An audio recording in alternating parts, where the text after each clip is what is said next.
I'm Ben Palermo. Welcome to the Vision High School Sports Beat. The Vision High School Sports Beat is brought to you by the 9 locally owned Vision Automotive Group dealerships from Buick, GMC, Chrysler, Dodge, Jeep, Ram, Hyundai, Ford, Kia, and Nissan, with locations in Webster, Henrietta, Greece, Penfield, Fairport, and Canandaigua. Online at visionauto.com.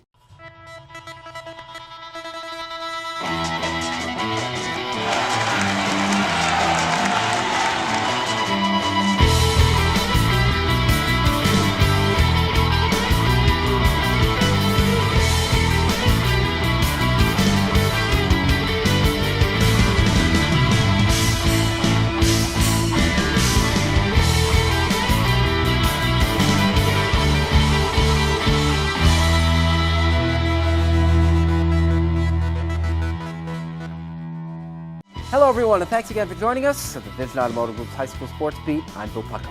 Every week at this time, take a comprehensive look at Section 5 sports in Monroe County, beginning with our honor roll of high school teams.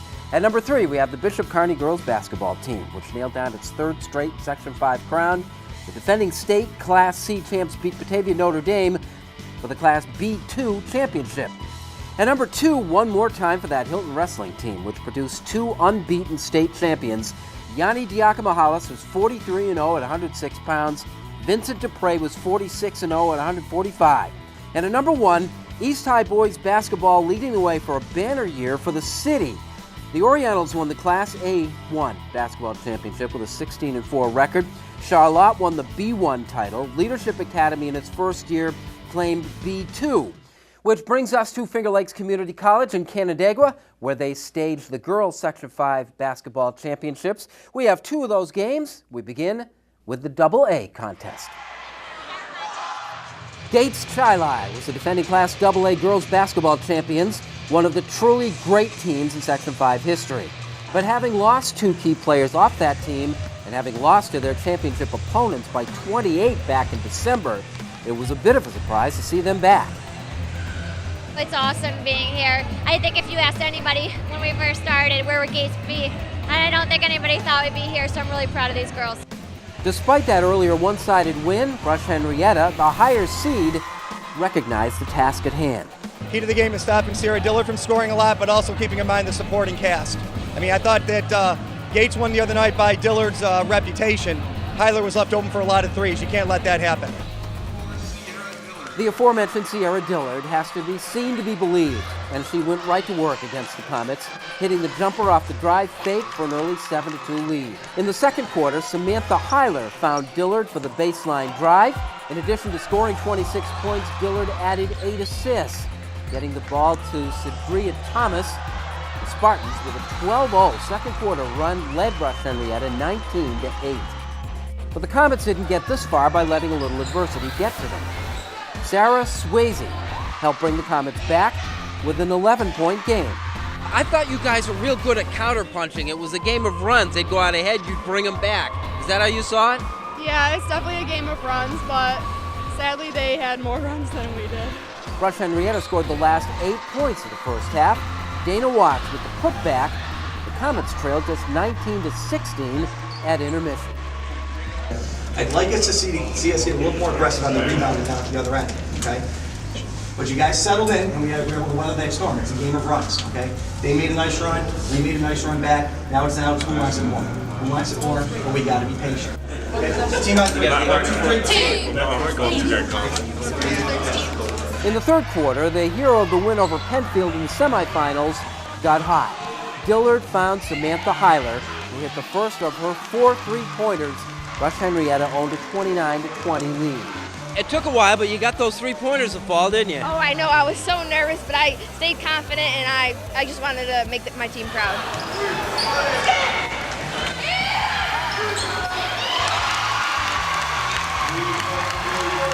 Gates led 33-22 after 3 quarters.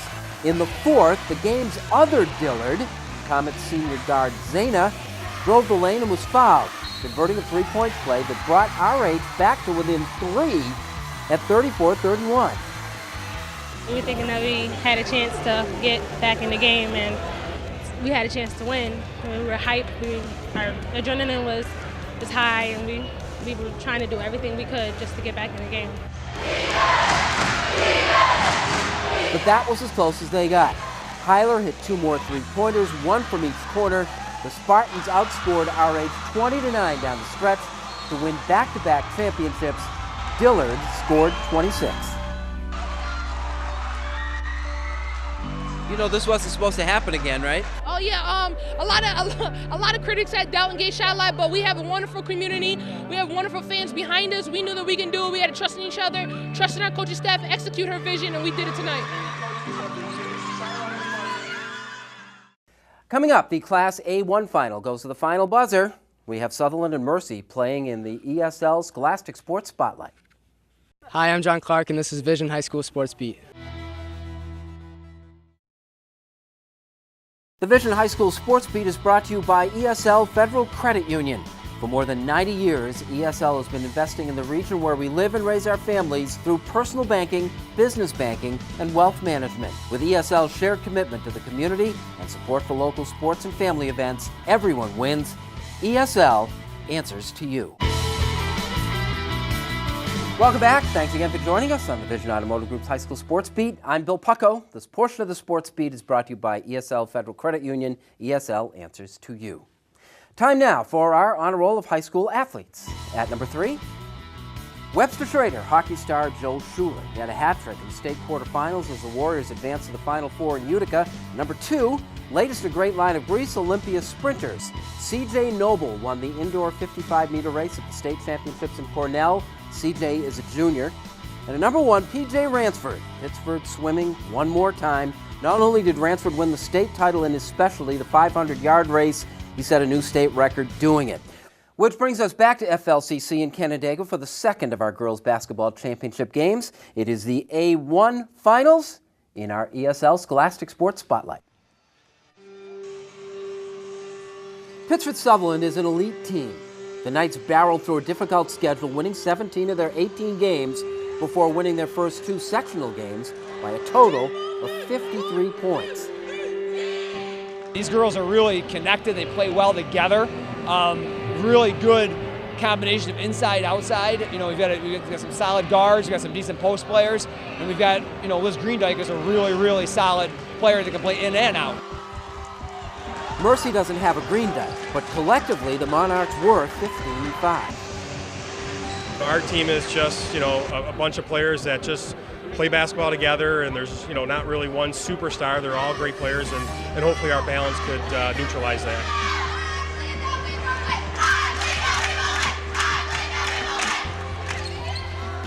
The top-seeded Knights came out of the gate fast.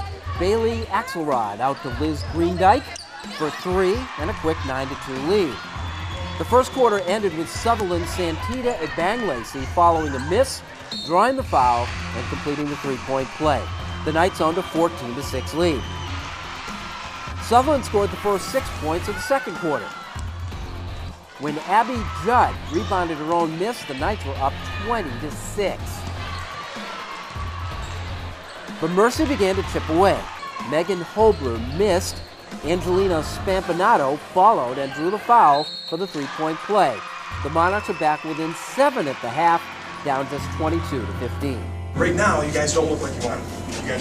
You feel sorry for yourself, you're upset, whatever it is, you guys got to turn it around right now and go out there and play your hearts out for 60 minutes, because that's all you got left at this point. Okay? And you know what? At the end of the game, if we don't make it, then there should be no regrets. But right now, they're playing the best that they can. You guys need to play better. You need to play the best you can, which we've seen for 15, 18 games of this season. Not a good team, so go out there and do it. Mercy continued its comeback into the third quarter. Holber with the steal to Spampanato. Senior Erin Kazwiewicz with the points. Then Mia Caterasano picked up a loose ball. Kazwiewicz the pass back to Caterasano. An 8-point Monarch run, and Mercy was back to within a point at 26-25.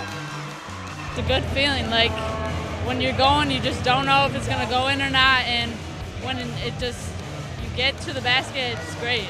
You guys are such a different team in that second half. What was different? We just went out in the second half with that heart and desire. We wanted it so bad. We just wanted to finish it. It was a 3-point game headed into the fourth quarter. Green Dyke, who had a quiet half to this point, to give Sutherland a 6-point lead. She got another 2 on a jumper after a patented head fake. Green Dyke managed a game-high 16 points. You know, my dad's been working so hard on that with me since I was in like 7th grade, and he's so happy that I'm finally doing it. And Judd was just like, Liz, you got a head fake since 8th grade. And I think they're both just happy that I'm finally actually doing what they've been telling me, and I figured out, hey, it works, I should do this more often. The game itself was headed towards a last shot conclusion. Mercy tied it on a hard drive by Danielle Cleary. It was 40-40 with 40 seconds left. Well, we knew we were down. We came out not as strong as we wanted to, but that's what we did last year too. In our semifinal game, we came out and we were down by 12 in the first 4 minutes. So we knew that we can come back from that, and we just had to keep going and we couldn't give up. It was still 40-40 with 10.6 seconds left. Mercy ball in the offensive zone, trying for a second time to successfully inbound the ball.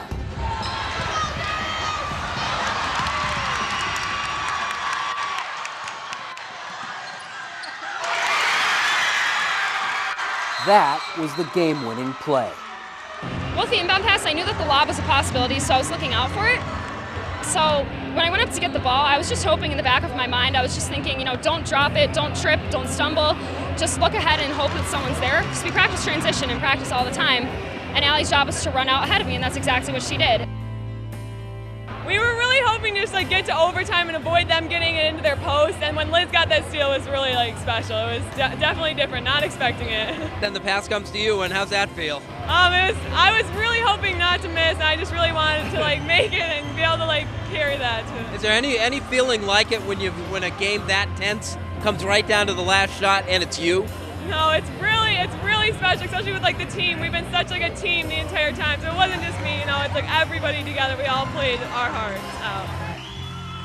Mercy's last desperation attempt fell short. The outcome was sealed. Sutherland was a 20-game winner and the Class A1 champions. It feels absolutely incredible. I've watched 5 years as people ahead of us finished after losing in semifinals, and to finally have the trophy be ours is just an incredible feeling. Later on, it's the boys' turn. It's Fairport, Greece Athena, and our Cellino and Barnes All-Sports High School Game of the Week. Coming up next, though, Kim Bernsen has our Vision Making the Grade nominee. Hi, I'm Aaliyah Bolin, and you're watching Vision's High School Sports Beat.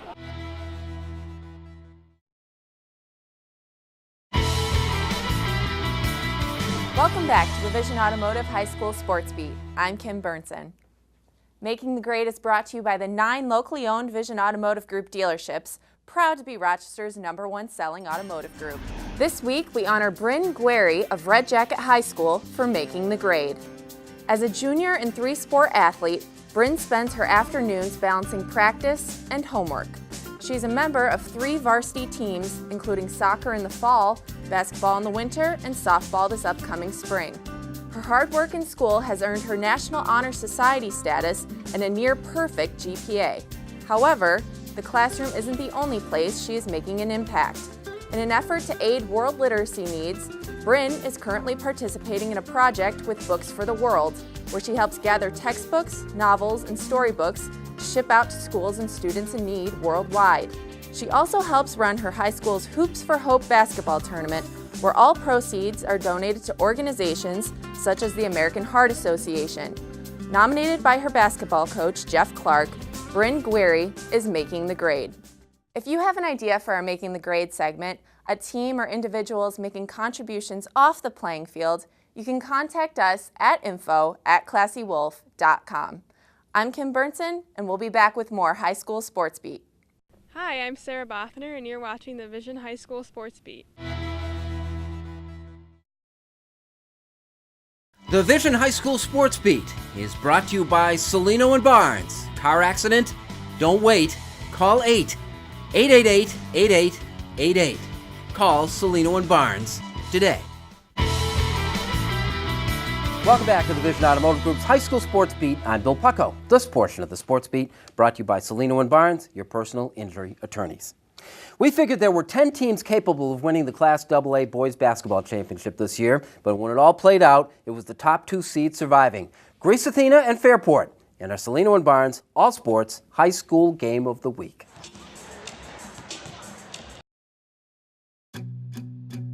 These two teams met earlier this season at Greece Athena, where the home team was 20 points better than Fairport. That was then. Well, you got to learn from it. So I don't know if I played it down as much as we're trying to learn, and so you got to adjust. You don't want to play the same game again. You want to lose by 20. But I do think we're a little bit of a different team, too. I think we've matured since then. Top seeded Greece Athena got to the finals after a narrow 9-point win over defending champion Bishop Kearney and a 4-point victory over Webster Schrader in the semifinals, a game very much in doubt late. Coach, do you think you're better for the scare you got against Schrader? Yeah, absolutely, because we haven't played a lot of close games, so it was really good for our kids to find a way. Schrader played great, to their credit. Fairport had an early edge in play as the Adams went to town. Adam Pelucio nailed a three-pointer, and Adam Prees connected with a hook shot, scoring 6 of the Raiders' first 9 points. Was it important early on to establish in your own minds, having lost to them by 20, that you could play with them? Yeah, definitely. When we played them at their house, we knew we could definitely beat them. It's a fluke there, but if we played our game, we thought we could beat them, and they're a good team, and I credit them for that.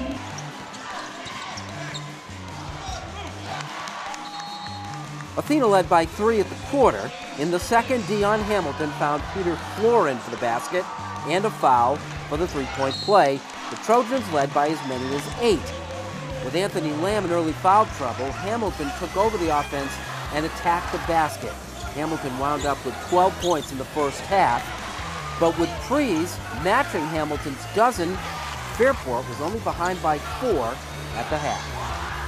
Man, we got to do something better than we just showed. Go down there and execute whatever we call run it. Catch it with confidence and shoot it with confidence. We can score on them. I'm not concerned about that. If you're going to help with some purpose and get your butt over there and take it in the chest. Are they boxing you that well? Then go get them. I'm not just happy to be here, damn it. Let's go. You understand it? All right, let's go. Go. Come on. Set a tone right away. Here we go. Team on 3. 1, 2, 3. Team. Let's go. Come on, run. The third quarter was pivotal. After scoring no points in the first half, Athena's Zach DeSalvo came out shooting, getting 5 of the Trojans' first 7 points. He had 14 for the game, all in the second half. I just played my game in the first half, and I knew that second half my team was going to create for me. They did a great job of finding me, and it was just my job to put in the hoop. Coming into the second half, what was the point? What was talked about in the locker room? You came out and you did in the third quarter. No, we didn't have. I don't think we had to lead all sectionals and to come out at halftime and to come out in the second half and really have the lead. I don't think we were going to give that up no matter what. Hamilton continued his outstanding play and led Athena to a 13-point lead heading into the final quarter. Yeah, I was definitely trying to get to the basket early, get myself going, because I think once I see one basket go in, I can see a lot of baskets going. So you feed on your own success. Yeah, I definitely do. Once I see one basket go in, I feel like I can just keep scoring and scoring and scoring. Fairport began the fourth quarter hitting from long range in an attempt to make a game of it. Jamie Wolmering connected twice, and Dan Messino hit 2 more and had 11 points off the bench. The Raiders got to within 4 points with 2:45 left. Did those shots have to fall for you to stay with Athena, do you think? I don't want to say they have to because we got plenty of weapons, but I mean, it sure would have helped. Then Hamilton took matters into his own hands. With a great drive to the hoop, the foul, and the 3-point play, the play of the game, Dion wound up with 29 points. I just had to make a play. They were like, I forgot what kind of run they were on, but I know they scored a few baskets in a row, and the game started getting tighter, so I just wanted to make a play, and I was fortunate enough that I did.